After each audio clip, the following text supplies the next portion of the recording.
Ahoj! Pravděpodobně nejrozšířenějším argumentačním klamem, na který vegan při diskuzích s nevegany narazí, je naturalistický omyl. Obvykle uslyšíte, že konzumace masa není neetická, protože jsme přece všežravci, konzumovat maso musíme a je to tak zcela přirozené. Ve stručnosti se jedná o vyvozování normativních závěrů z čistě deskriptivních premis.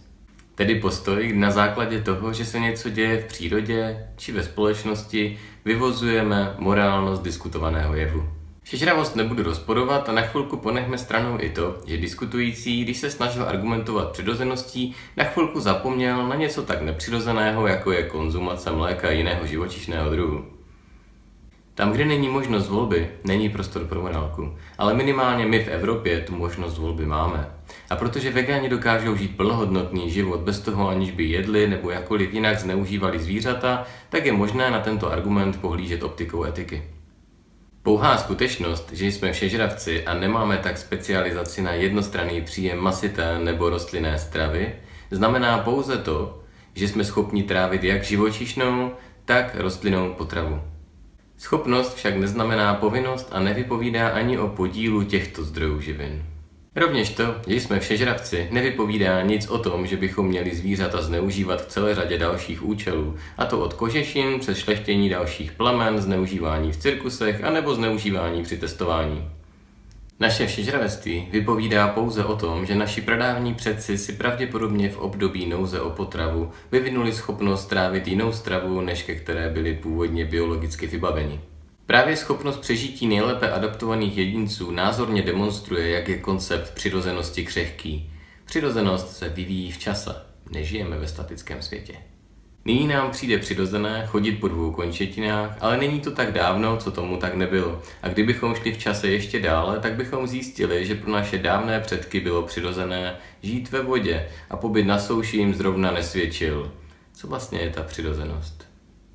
Nezávisle na tom, že se něco děje v přírodě, to nečiní toto jednání automaticky správným. V přírodě se děje hodně krutých věcí. Vraždění, podvádění, kradení, znásilňování a celá řada podobných jevů patří v přírodě k běžně se vyskytujícímu chování. Příroda je ve své syrové podobě neskutečně krutá, což neznamená, že bychom tuto krutost měli bezmyšlenkovitě přijímat. Zvlášť, když díky naší pokročilé nervové soustavě jsme schopni vyhodnocovat konsekvence našeho chování.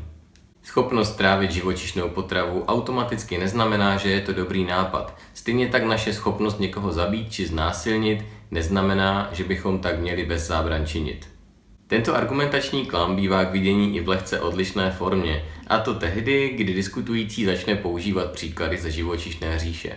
Doslechneme se například, že bychom měli nakázat lvovi, ať nechytá antilopy, že bychom měli naučit pavouka nejíst mouchy a že ostatně vlk taky žere ovce, takže sorry jako.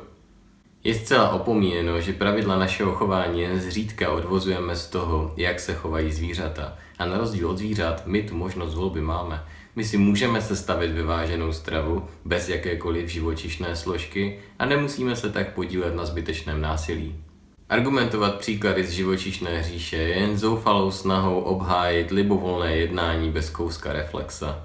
Vždy doufám, že to nemyslí skutečně vážně a utvrzuje mě v tomto, že denně nečtu v novinách o tom, že někdo snědl své vlastní děti, protože lvi to přece taky dělají.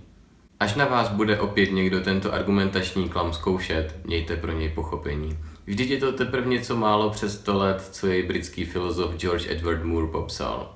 Upozorněte jej, jakého argumentačního klamu se dopouští a případně mu pošlete jeden z odkazů, které dám do popisku tohoto videa. V některém z dalších videí se určitě k argumentačním klamům ještě vrátím a do té doby budu rád za vaše komentáře, lajky či případně odběr mého kanálu. Mějte se skvěle a ahoj!